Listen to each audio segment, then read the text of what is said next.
नमस्कार दोस्तों, आइए सुनते हैं वंदना बाजपेयी जी की कहानी चूड़ियां। न जाने क्यों आज उसका चेहरा आंखों के आगे से हट नहीं रहा है। चाहे कितना भी मन बटाने के लिए अपने को अन्य कामों में व्यस्त कर लूं या टीवी ऑन करके अपना मनपसंद कार्यक्रम देखकर उसे भूलने की कोशिश करूं, बार बार उसका मासूम चेहरा, खिलखिलाती हंसी और हाँ, खनकती चूड़ियां मेरा ध्यान अपनी ओर वैसे ही खींच ले जाती हैं जैसे तेज हवा का झोंका किसी तिनके को उड़ा ले जाए। आज कितने वर्षों बाद मिली थी वो। आह, वो भी इस रूप में, इस हालत में। बचपन से जानती थी उसे। हमारे घर से 2 घर छोड़कर रहने वाले शर्मा अंकल के यहाँ किराएदार बनकर आए थे वो लोग। माँ ने बताया था उनकी एक लड़की है, मुझसे 4 साल छोटी, बिल्कुल गुड़िया जैसी। उस समय मेरी उम्र कोई 10 साल होगी। बहुत शौक था मुझे छोटी बहन का, इसलिए बहुत उत्सुकता थी उसे देखने की। जिस दिन उनका सामान उतर रहा था, मैं बालकनी में खड़े खड़े उसे देखने की चेष्टा कर रही थी।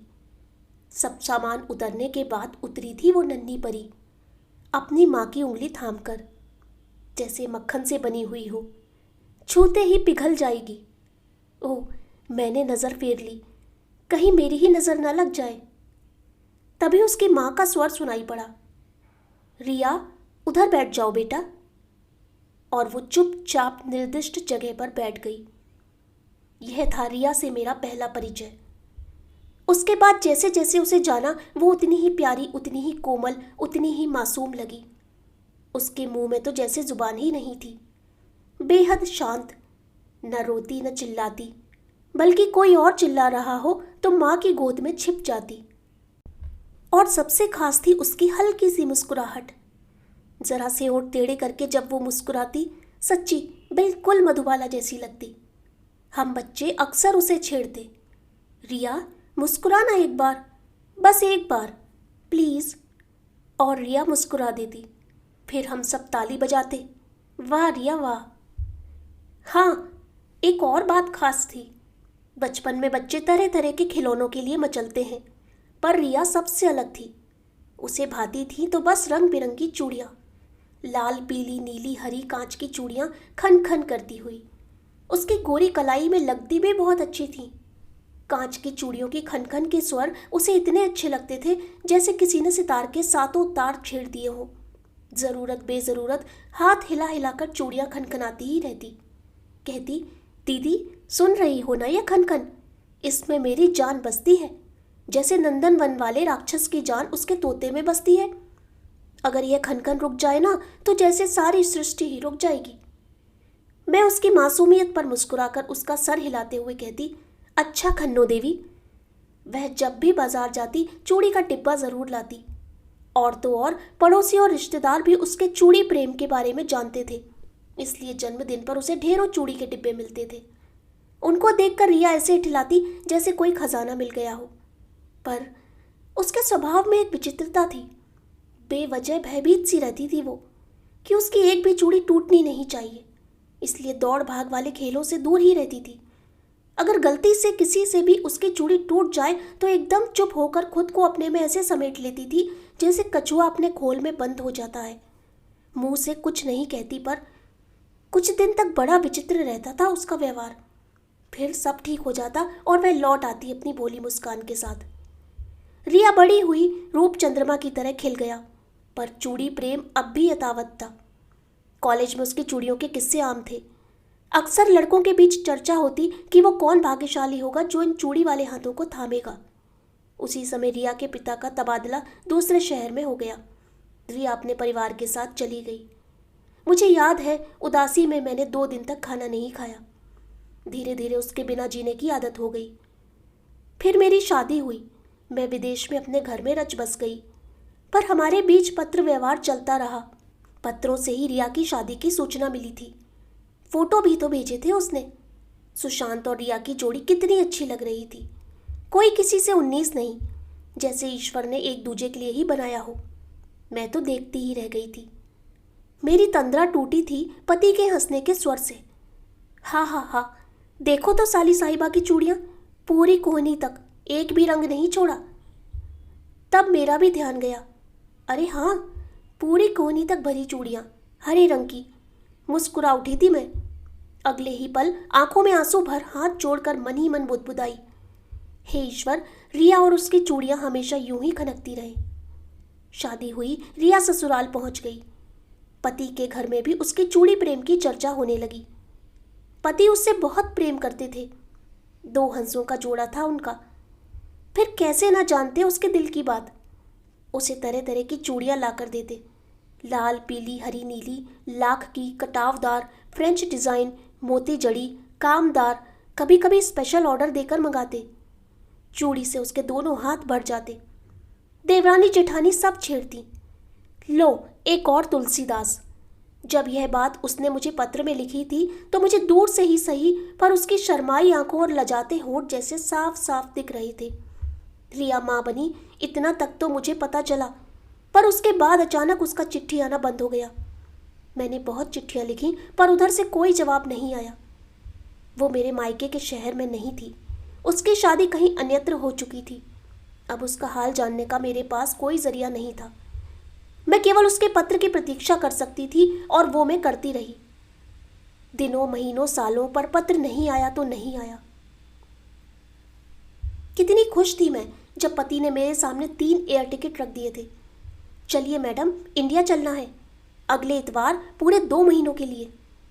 Oh my God! दोनों हाथों को मुंह पर रखकर बच्चों की तरह जोर से चीखी थी मैं। So nice of you Sudhir, I love you, love you, love you so much. कितने ही दृश्य घूम गए मेरी आंखों के सामने। अम्मा, बाबूजी, वो गुमटी, 9-5 की पतली गलियां, वो चाट वाला, वो नुक्कड़ की दुकान जहां हम कपड़े सिलाते थे, वो बरगद का पेड़ जिस पर सावन का झूला झूलते थे, वो अमरूद का पेड़ जहां अमरूद चुराने के कारण कई बार माली की डांट खाई थी, और मंदिर के आगे वो पानी का मटका रखने वाले कल्लू चाचा जो साथ में गुड़ की डेली भी देते थे। क्या अभी भी देते होंगे? और रिया, क्या मिल पाऊंगी उससे? क्यों मेरे खतों का जवाब नहीं देती है? कहाँ है, कैसी है? हे राम, सब ठीक हो। इस ख्याल के साथ ही मेरी खुशियों की चंद्रमा को जैसे भय के किसी स्याह बादल ने ढक लिया हो। पापा, हम ताजमहल भी देखेंगे। नन्ही निकिता चिंकी, आपको पता है 7 वंडर्स में से एक है? Oh sure, my dear little kid, Sudhir ने निकिता को गोद में उठाते हुए कहा। हम दिल्ली एयरपोर्ट से सीधे आगरा जाएंगे और ताज देखने के बाद ही कानपुर जाएंगे, क्योंकि एक बार अगर तुम्हारी मम्मी मायके पहुंच गई तो वो अंगद के पाँव की तरह वहीं जम जाएंगी, हिलाए नहीं हिलेंगी। हा हा हा, हम सब हंस पड़े। बस 1 हफ्ते का समय था और मुझे सारी शॉपिंग करनी थी। किसके लिए क्या लूँ सोचने में ही बहुत मेहनत लग रही थी। बाबूजी के लिए खादी का कुर्ता लूँ या चिकन का? भैया के लिए फ़ोन ही ठीक रहेगा। भतीजा आशीष अब तो बड़ा लंबा हो गया है, अच्छी सी टी-शर्ट ले लेती हूँ। और अम्मा के लिए? मैं दांतों से उंगली दबाते हुए सोच ही रही थी कि अम्मा का फ़ोन आ गया। हेलो कहती ही बोली, देखो बिटिया, हमारे लिए कुछ लेने की ज़रूरत नहीं है, बेकार में पैसा खराब ना करना। अरे पेट के लिए ही तो देश परदेश में पड़े हो, निकिता के लिए पैसा जोड़ो, शादी में काम आ जाएगा। वाह माँ वाह, मैंने मन ही मन माँ को प्रणाम किया। बिटिया के मन में क्या खिचड़ी पक रही है, इतनी दूर से अगर किसी को उसकी खुशबू लग सकती है तो वह माँ ही हो सकती है। पर रिया के लिए मेरे मन में कोई संदेह नहीं था। उसके लिए तो लाल लाख की चूड़ियाँ ही लूँगी, उसकी पसंदीदा। पूरा दिन शॉपिंग करते करते मैं पस्त हो गई। बिस्तर पर ही सारा सामान बिखेर कर चाय बनाने चली गई। चाय लेकर आई तब तक सुधीर आ चुके थे। वो अपने हाथों में चूड़ी का डब्बा पकड़े हुए थे। मुझे देखकर मुस्कुराए। यकीनन यह आपने रिया के लिए लिया है। भाई, अब तो हमें भी रिया से मिलने की इच्छा हो रही है। हम भी तो देखें आखिरकार वो कौन है जिसके नाम पर हमारी बेगम साहिबा का दिल इतनी जोर से धड़कता है। वाह, कितना सुखद एहसास था दिल्ली एयरपोर्ट पर। मेरा वतन, मेरी जान, मेरा इंडिया। लगा जैसे धरती माँ के पैर चूम लूँ। हर शख्स अपना ही भाई बंधु नजर आ रहा था। 2 दिन दिल्ली घूमने के बाद हम आगरा के लिए रवाना हुए। निकिता लाल किले के बारे में ही पूछे जा रही थी। मम्मी, कितना बड़ा है? राजा तो चलते चलते ही थक जाते होंगे। तभी ढांचे की आवाज़ से हमारा ध्यान बटा। ओ गड्ढा! सुधीर मुस्कुराते हुए निकिता से बोले, लो बेटा, स्वागत कर दिया आपकी मम्मी के यूपी के गड्ढों ने। समझ में नहीं आता कि सड़क पे गड्ढा है या गड्ढों में सड़क है। ये कभी नहीं बदलेगा। निकिता और सुधीर हंस दिए। ऐसे कैसे कहा आपने? बदलेगा बदलेगा, एक दिन हमारा यूपी भी बदलेगा, तब बात करिएगा हमसे, मैंने बात काटते हुए कहा।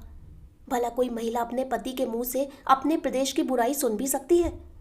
सीधे ताज के सामने टैक्सी रुकी। आह ताज, वह ताज, कितना खूबसूरत, कितना धवल, कितना बेजोड़, सही तो लिखा है उस गीत में। एक शहंशाह ने बनवा के हंसी ताजमहल सारी दुनिया की मोहब्बत को सलामी दी है। और हम तीनों ने अपने अपने मोबाइल से एक एक लम्हे को कैद करना शुरू किया। खच खच खच, कुछ भी छूटे ना, एक एक पल अनुपम है। मैं फोटो खींच रही थी, यह कौन? मेरे लेंस के ठीक सामने ये तो कुछ आना जाना पहचाना सा चेहरा है। अरे सुरभि, मेरे बचपन की सखी, मेरे घर के पास ही रहती थी। मेडिकल में सिलेक्शन हो गया था, फिर शादी, फिर लिंक ही टूट गया। मेरी ही तरफ देख रही है, अलबत्ता मोटी ज़रूर हो गई है। यह भारतीय खाना भी किसको ना भुला दे। शायद उसने भी मुझे पहचान लिया। हाथ हिलाते हुए जोर से चीखी, हाय मधु, और दौड़कर मेरी पीठ पर हाथ मारा। यार तू तो बिल्कुल भी नहीं बदली, जीजा जी ध्यान नहीं रखते क्या? 1 किलो भी वजन नहीं बढ़ा। अरे नहीं रे, ज़रूरत से ज़्यादा ध्यान रखते हैं, रोज़ 1 घंटा वॉक कराते हैं, वजन क्या खाक बढ़ेगा? पर अभी भी हम भारतीयों की आदत नहीं गई पति के प्यार को पत्नी की कमर की चौड़ाई से नापने की, मैंने उसके गले लगते हुए कहा। हम वहीं नरम घास पर बैठ गए, गप्पे चालू हो गई। बचपन की 2 सहेलियां मिल जाएं तो बातें कभी खत्म हो सकती हैं। निकिता मुझे घूर रही थी, उससे आश्चर्य हो रहा था कि उसकी मम्मी इतना भी बोल सकती हैं। मैं पूरे देसी रूप में थी। मेरे अंदर की नन्ही मधु, जो बढ़ती उम्र के नकली पर्दों में कहीं छुप गई थी, आज अपने असली रूप में बाहर आना चाहती थी। सुधीर हमारे लिए चाय पानी का इंतजाम कर रहे थे। और रिया के बारे में कुछ पता है? मेरी इस स्वाभाविक जिज्ञासा को सुनकर सुरभि का मुंह अजीब सा बन गया। उसने चाय ऐसे हलक से उतारी जैसे जहर का घूंट पिया हो। तुझे नहीं पता? सुरभि ने प्रति प्रश्न किया। क्या? मैंने लगभग चीखते हुए पूछा। किसी अनजान आशंका से मेरा दिल जोर से धड़कने लगा। रिया यहीं आगरा में है, कहकर सुरभि रुक गई। मेरे दिल को तसल्ली हुई यह जानकर कि वो जीवित है। मैंने तो 1 सेकंड में जाने क्या क्या सोच डाला था। कहाँ है, कैसी है, चलो ना अभी चलते हैं उससे मिलने। मैं उसका हाथ पकड़कर बच्चों सी अधीरता के साथ बोली। वो पागल खाने में है, सुरभि फुसफुसाते हुए बोली। क्या? मैं जोर से चीखी। क्या कह रही हो तुम? नहीं, ऐसा नहीं हो सकता। मेरी आंखों के आगे अंधेरा छा गया। सुधीर ने मुझे थाम न लिया होता तो शायद मैं चक्कर खाकर गिर जाती। मेरे नेत्र गीले थे। बचपन की रिया की हर स्मृति मेरी आंखों के आगे तैर रही थी। यह सब कैसे हुआ सुरभि? कैसे? प्लीज बताओ, प्लीज। कान वो सुनना चाहते थे जिसको सुनने के लिए मन बिल्कुल तैयार न था। क्या बताऊं नारी जीवन, सुरभि ने लंबी सांस लेते हुए कहा। यही मथुरा में ही हुई थी रिया की शादी, और मैं आगरा में डॉक्टर बनकर आई थी। जब रिया के बारे में पता चला तो मैं उससे मिलने पहुंच गई। लंबी बातें हुई। 45 मिनट की दूरी अक्सर मिलना जुलना हो जाता था। तुम्हारी भी बातें होती थी। बहुत खुश रहती थी वो। इतना तो तुझे पता ही है, रिया के 2 बच्चे हैं। पति भी बहुत प्यार करते थे। जीवन हंसते खिलखिलाते हुए सामान्य गति से आगे बढ़ रहा था। पर गहरी सांस लेते हुए, पर विधाता को कुछ और ही मंजूर था। सावन का महीना था। रिया का सोमवार का व्रत था। घर में पूजा की तैयारी हो रही थी। लाल साड़ी, लाल महावर और लाल चूड़ियों में रिया का रूप देखते ही बनता था। तभी वो अशुभ खबर आई, सुशांत के कार एक्सीडेंट की। सब कुछ जैसे रुक गया हो। मुझे जैसे ही खबर लगी झट पहुंची थी मैं। रिया की वो दर्दनाक चीखें आज भी मेरे कानों में गूंज रही हैं। कितना बेबस होता है इंसान मृत्यु के आगे। कैसे छीन के ले जाती है मौत एक साथ कई जिंदगियां। एक का मरना दिखता है, बाकी का नहीं। असमय ही उसके पति की मृत्यु ने तोड़ कर रख दिया था उसे। आंसू थे कि थमने का नाम नहीं लेते थे। कुछ होश कहाँ था उसे, न कपड़ों का, न बालों का और न बिंदियों का। पर चूड़ियाँ, वो तो तब भी टुकुर टुकुर उन्हें ही ताका करती थी।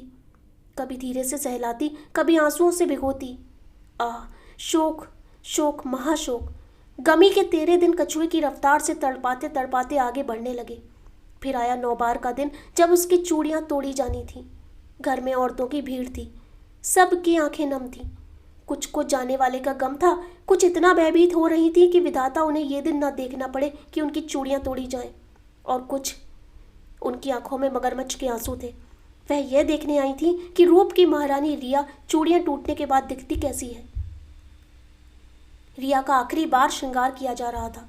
महावर, सिंदूर, आलता, लाल साड़ी, लाल चूड़ियां पहनाई जा रही थी, मिटाने के लिए, धोने के लिए, तोड़ने के लिए। रिया की आंखें नम थीं, होंठ कांप रहे थे। एक नारी पर अत्याचार करने के लिए एक भुक्तभोगी दुखियारी विधवा नाउन आ गई थी। एक एक करके अत्याचार शुरू हुआ। रगड़ रगड़ कर पोंछ दिया गया सिंदूर, बिंदियां उतार कर फेंक दी गई लाल साड़ी और बांध दिया गया रंगहीन जीवन में जिंदा ही सफ़ेद साड़ी का कफन। सुबकती रही रिया, और फिर चूड़ी तोड़ने के लिए नाउन ने जैसे ही हाथ बढ़ाया, रिया का हाथ पकड़ लिया।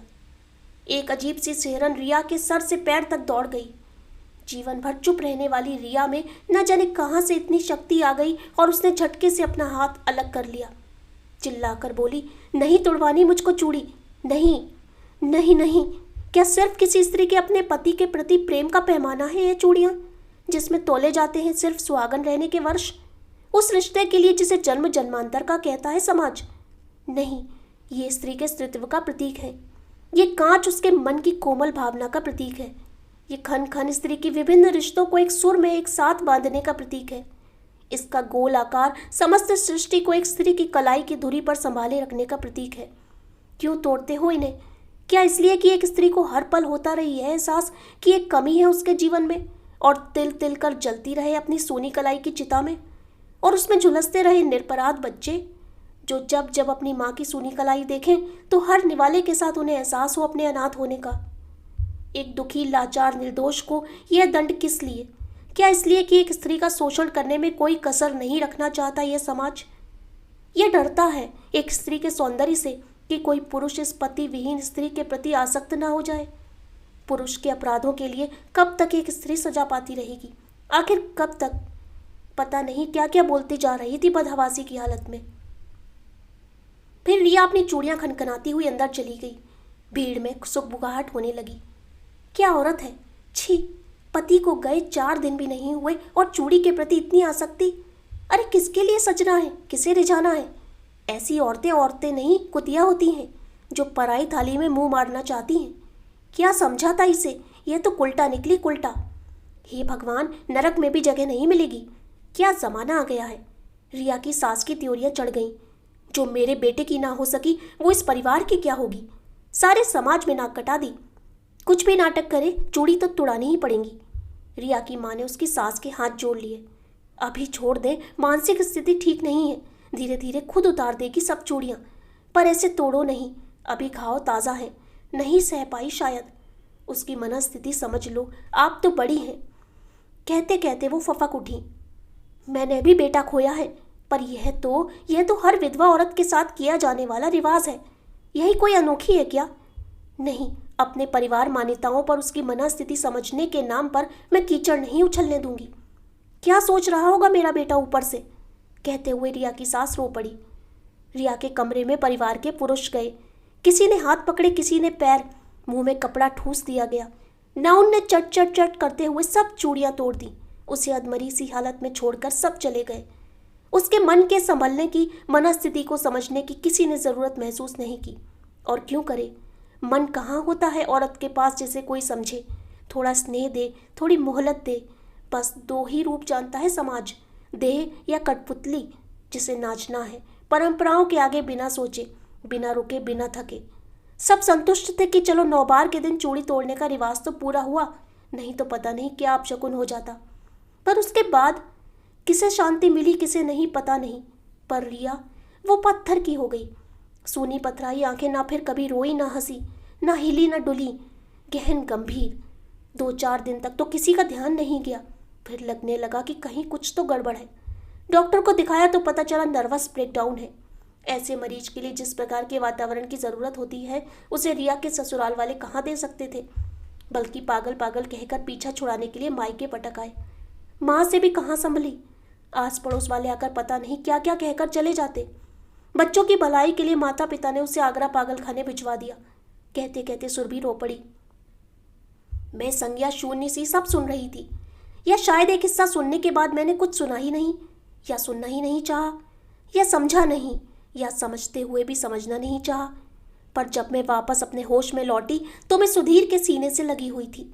उसकी कमीज मेरे आंसुओं से तरबतर थी। सुधीर मेरे बालों में धीरे धीरे अपना हाथ फेर रहे थे। मैंने और कस के सुधीर को पकड़ते हुए कहा, नहीं सुधीर, यह नहीं हो सकता। रिया, मेरी रिया, मैं रिया से मिलना चाहती हूँ, एक बार, शायद। सुरभि मेरी बात काटते हुए बोली, क्या फ़ायदा, इतने साल हो गए, अब तो डॉक्टरों ने भी उम्मीद छोड़ दी है।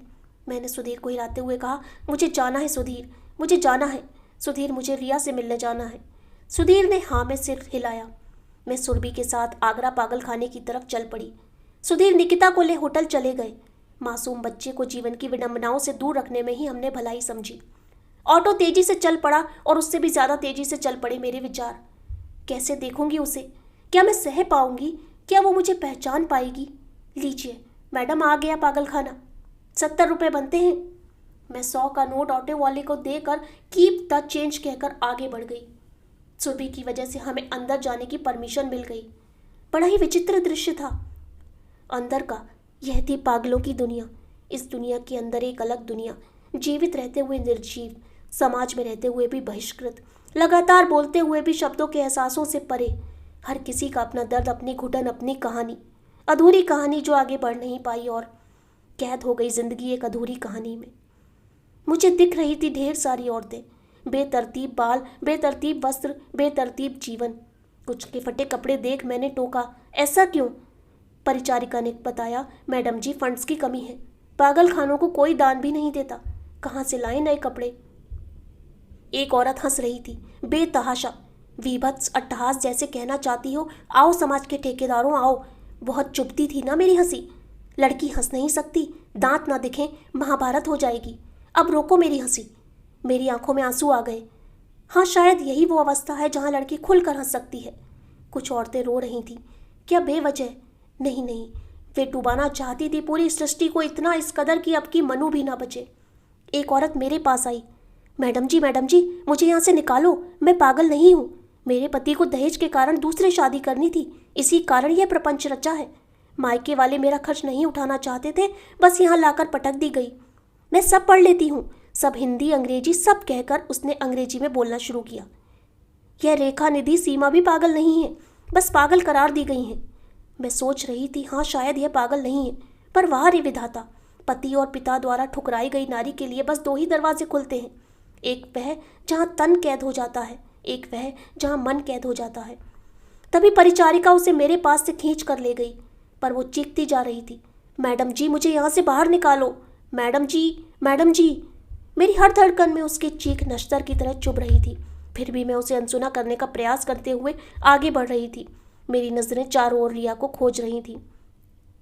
अचानक मुझे दिखी सबसे अलग, सबसे शांत, नीरव, निस्तब्ध सी आंखें जिसमें डूबा हो दुख का समुंदर, चुपचाप जैसे ढूंढ रही हो कुछ शून्य में। शरीर, आत्मा, विचार सबसे परे, न जीवित न निर्जीव। मेरी आंखें छलक गईं। मैंने आगे बढ़कर उसके दोनों गाल अपने हाथों में ले लिए। उफ, यह क्या? जैसे मृत शरीर को छुआ हो, न कोई सेरन, न कोई संवेदना। मैं वहीं बैठ उसी अवस्था में रोती रही। मन चीख चीख कर कहता, ए रिया, मुस्कुराना। क्या फिर से वो होंठ टेढ़े करके मुस्कुराएगी मधुबाला की तरह? क्या ऐसा कभी होगा? तभी सुरभि ने कहा, अब चल। मैंने उसके गालों से हाथ हटा लिए। पता नहीं रिया ने मुझे पहचाना या नहीं, पर उसने अपनी दोनों कलाई मेरी गोद में रख दी, जैसे कह रही हो, देखो दीदी, तुम्हारी रिया की एक एक चूड़ी टूट गई है। अपना मन वहीं छोड़ मैं घर आ गई। विचारों की श्रृंखला में डूबते उतराते हुए मैं वर्तमान में लौट आई। मैंने टीवी ऑफ कर दिया और दोनों हाथों से मुंह ढककर रोने लगी। तभी सुधीर ने आकर मेरे हाथ हटाए और लाल चूड़ियों का डब्बा मेरी गोद में रख दिया। फिर धीरे से बोले, जाओ रिया को पहना दो। यह गलत है, पाप है सुधीर। मैंने सुधीर का हाथ झटकते हुए कहा। सुधीर मुस्कुराए। पाप कैसा? यह रिवाज के खिलाफ है, परंपरा के विरुद्ध है। एक विधवा या कांच की चूड़ियां नहीं पहन सकती, मैंने तर्क देते हुए कहा। कैसी परंपरा, कैसा रिवाज? सुधीर ने प्रति प्रश्न करते हुए कहा। क्या कोई परंपरा इंसान को इस हालत में पहुंचाए जाने की हद तक निभाना जरूरी है? क्या परंपरा इंसान से बढ़कर है? पर समाज, मैंने अपना वाक्य जानबूझकर अधूरा छोड़ दिया। सुधीर मेरा हाथ अपने हाथों में लेते हुए बोले, किस परंपरा और किस समाज की बात कर रही हो? इसी समाज में पहले परंपरा थी सती प्रथा की, जहाँ जिंदा औरत अपने पति के शव के साथ जला दी जाती थी। बाल विवाह की, जहाँ कई बच्चियां अपने पति की शक्ल देखे बिना, शादी का मतलब जाने बिना, विधवा होने पर मथुरा या वृंदावन के आश्रमों में पहुंचा दिए जाती थी, एक बेबस लाचार जीवन जीने के लिए। राजा राम मोहन राय ने जब इनके विरुद्ध जन जागरण का कदम उठाया होगा, तब भी लकीर के फकीर समाज ने बहुत शोर मचाया होगा। पर आखिर टूटी ना वो परंपरा। और देवदासी परंपरा, जहां औरतें देवता से विवाह के नाम पर पंडे पुजारियों की भोगिया बनने को विवश थीं, कहाँ है अब वो परंपरा? यह परंपराएं नहीं, बेड़ियां हैं दास्ता की, चिन्ह शोषण की। इसकी शिकार महिलाएं या तो ढोई जाती हैं बोझ की तरह भाइयों के द्वारा, या अभिशप्त होती है किसी देवालय पागल खाने में जीवन मात्र काटने को। जीवन साथी का खोना एक बहुत दुख की बात है, स्त्री पुरुष दोनों के लिए। पर एक दुखी स्त्री से जीवन के सब रंग छीन लेना क्या उचित है? जाओ मधु जाओ, रिया को चूड़ियां पहना कर आओ। शायद उसके जीवन का संगीत फिर खनखना उठे, शायद वो ठीक होकर फिर से एक नए जीवन की शुरुआत कर सके, फिर से जी उठे। या शायद इस तरह तो ना मरे। उठो मधु, हिम्मत करो, शुरुआत करो, बदलेगा इतिहास। धीरे धीरे मौन रहकर ही सही, पर बदलेगा। मैंने आंसू पोंछकर सुधीर से चूड़ियों का डिब्बा ले लिया और चल पड़ी। ऑटो ऑटो, पागल खाने। मैं ऑटो में बैठ गई। धचाक, अरे यह क्या? मैडम जी, सड़क में बहुत गड्ढे हैं। मैं चूड़ी के डब्बे की तरफ देखकर मुस्कुराई। धचका तो लगेगा ही, इतिहास करवट जो बदल रहा है, यह उसी की दस्तक है। तो दोस्तों, कैसी लगी आपको यह कहानी? अगर कहानी पसंद आई हो तो कृपया चैनल को सब्सक्राइब कर दें। धन्यवाद।